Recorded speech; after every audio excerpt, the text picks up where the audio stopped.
À un moment donné, le fait d'entendre beaucoup les transplanteurs, dont on parlait tout à l'heure de M. Cabrol, ce qui se passait un petit peu aux États-Unis, ce qui s'était passé au Cap, je me disais c'est bizarre, nous en neurochir, on a les donneurs potentiels, on a ces malades qui n'ont plus de cerveau, mais qui ont un cœur qu'on arrive à faire battre pendant quelques temps. Comment ça se fait qu'on ne fasse pas le lien entre nous, service de neurochir avec nos donneurs entre guillemets potentiels, et ces services de transplantation qui sont tellement dans l'essor, qui sont en train de faire d'énormes progrès, grâce d'ailleurs dans les années 80, à la découverte de la cyclosporine, qui est un médicament anti-rejet. Et je me disais, c'est fou quand même qu'on ne se fasse pas ce lien dans un grand hôpital comme la Paix. Et donc, comme j'ai partie d'une association d'infirmières de neurochir à l'époque, j'avais proposé à la présidente de l'association qui se tenait à Amiens d'organiser une journée d'information sur ça, sur ce qu'était cette mort. À l'époque, on parlait de coma stade 4.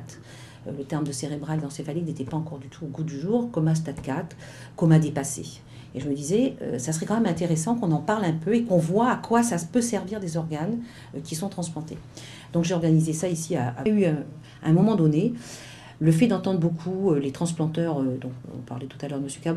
Cabrol, ce qui se passait un petit peu aux États-Unis, ce qui s'était passé au Cap, je me disais c'est bizarre, nous en neurochir, on a les donneurs potentiels, on a ces malades qui n'ont plus de cerveau, mais qui ont un cœur qu'on arrive à faire battre pendant quelques temps. Comment ça se fait qu'on ne fasse pas le lien entre nous, service de neurochir avec nos donneurs entre guillemets potentiels, et ces services de transplantation qui sont tellement dans l'essor, qui sont en train de faire d'énormes progrès, grâce d'ailleurs dans les années 80, à la découverte de la cyclosporine, qui est un médicament anti-rejet. Et je me disais, c'est fou quand même qu'on ne se fasse pas ce lien dans un grand hôpital comme la Paix. Et donc, comme j'ai partie d'une association d'infirmières de neurochir à l'époque, j'avais proposé à la présidente de l'association qui se tenait à Amiens d'organiser une journée d'information sur ça, sur ce qu'était cette mort. À l'époque, on parlait de coma stade 4. Le terme de cérébral d'encéphalique n'était pas encore du tout au goût du jour. Coma stade 4, coma dépassé. Et je me disais, ça serait quand même intéressant qu'on en parle un peu et qu'on voit à quoi ça peut servir des organes qui sont transplantés. Donc j'ai organisé ça ici à Beaujon, donc c'était en juin 86. Avec l'aval de mon directeur.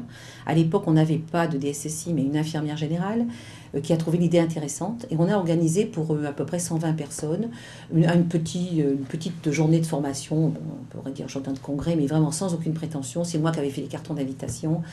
Grâce à un des directeurs de l'époque qui était un artiste qui faisait de la peinture, enfin qui faisait surtout du trait de crayon, qui avait fait Beaujon en 2 traits de crayon. On avait fait un petit programme que j'avais photocopié. Enfin, ça avait été très artisanal, mais très sympathique. Voilà, donc faire ce lien entre transplantation et service de neurochirurgie. À l'époque, j'avais pas d'idée précise. Franchement, c'était quelque chose qui était comme ça spontané. Cette journée, finalement, qui avait été payée, j'avais eu un petit financement, tout petit financement de la direction qui m'avait payé le repas du midi des participants.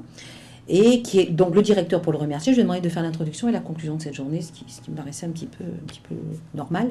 Et en fait, il avait été hyper intéressé. Il est parti depuis très longtemps, ce directeur, M. Borel-Dubez.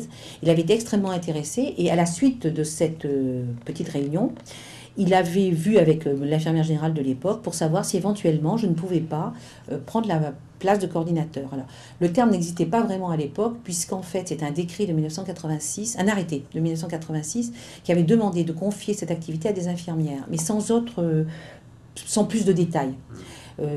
C'était une émanation comme ça d'une discussion probablement avec M. Cabrol, M. Rampal à Marseille. Enfin, il y avait eu une petite réunion de ces médecins transplantaires qui avaient besoin d'aide pour pouvoir faire le lien justement entre le donneur et le receveur. Et donc, il se trouvait que moi, vu le petit congrès qui avait été organisé, le directeur avait pensé que c'était quelque chose un poste que je pourrais occuper. Mais moi, étant issu du service de neurochirurgie, je voulais quand même avoir l'aval de mon chef de service. On était à l'époque beaucoup plus liés à nos chefs de service qu'on l'est actuellement. Il y avait quand même une espèce d'échange. Ces médecins, ces chefs de service anciens, ces professeurs anciens, avaient une notion du travail de l'autre qui était beaucoup plus important qu'actuellement. Ils savaient que sans nous, ils ne pouvaient rien faire. Et nous, sans eux, on ne pouvait rien faire. Donc il y avait vraiment un attachement qui était purement professionnel, évidemment, mais qui était vraiment très, très fort. Et ils partaient rassurés quand ils savaient que telle et telle infirmière était là. Enfin, il y avait vraiment une osmose totale qui malheureusement est en train de s'étioler un peu. Avec les pôles, c'est encore pire.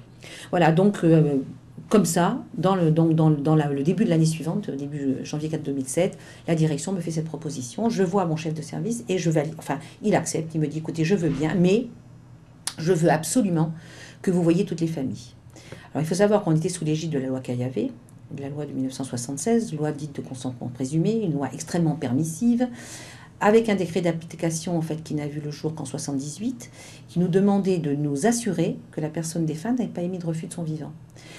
Et donc mon chef de service neurochirurgien, lui, me dit je veux bien, mais par contre, je veux que vous voyiez toutes les familles, je ne veux pas que ça se fasse en catimini, ce qui étaient des échos qui nous arrivaient d'ailleurs. Et lui ne voulait absolument pas que ça se passe comme ça. Ça fait que d'emblée, dès 87, je me suis trouvée à être dans la loi de bioéthique de 94 en fait, hein, puisque maintenant on nous demande de nous efforcer de recueillir la volonté de la personne défunte, et surtout son refus, puisque la loi est vraiment axée sur l'opposition.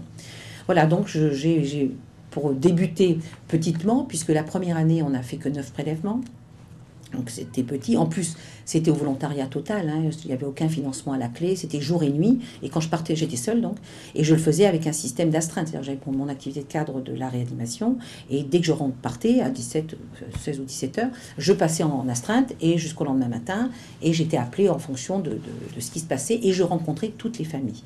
Et ici, je pense qu'on a été extrêmement anticipateur, puisque on associait le médecin réanimateur et l'infirmière. Ça a été quasiment d'emblée ici, ce qui n'était pas le cas des autres structures. Parce que nous n'avions pas d'équipe de transplantation dans l'établissement. Nous étions vraiment, nous avions une autonomie totale et nous nous occupions que de prélèvement d'organes. Il n'y avait pas cette espèce de pression du malade qui est 2 étages ou 3 étages au-dessous ou 3 étages au-dessus en train de mourir parce qu'on ne va pas pouvoir avoir le don. Voilà, donc je crois que enfin, pour ma part, ça a été quelque chose d'extrêmement important parce que ça nous a mis tout de suite dans cette activité d'axer que sur le donneur et que surtout la précaution, la préciosité qui était sa famille. Hein, ce côté unique que sont ces gens-là qui viennent de perdre quelqu'un et puis qui sont bousculés, on leur annonce la mort, le coma dépassé à l'époque. C'est tellement imprécis et tellement flou dans l'esprit de cette famille au moment où on les rencontre, que je pense qu'il fallait qu'on mette tout ce qu'on pouvait d'approche psychologique, de sensibilité sur ça. Et donc ici, ça a démarré comme ça. Et ça a démarré avec succès, puisque pratiquement tous les donneurs que nous avions recensés, hein, le recensement a été consciemment modifié maintenant, donc on fait différemment, qui étaient recensés, on les prélevait.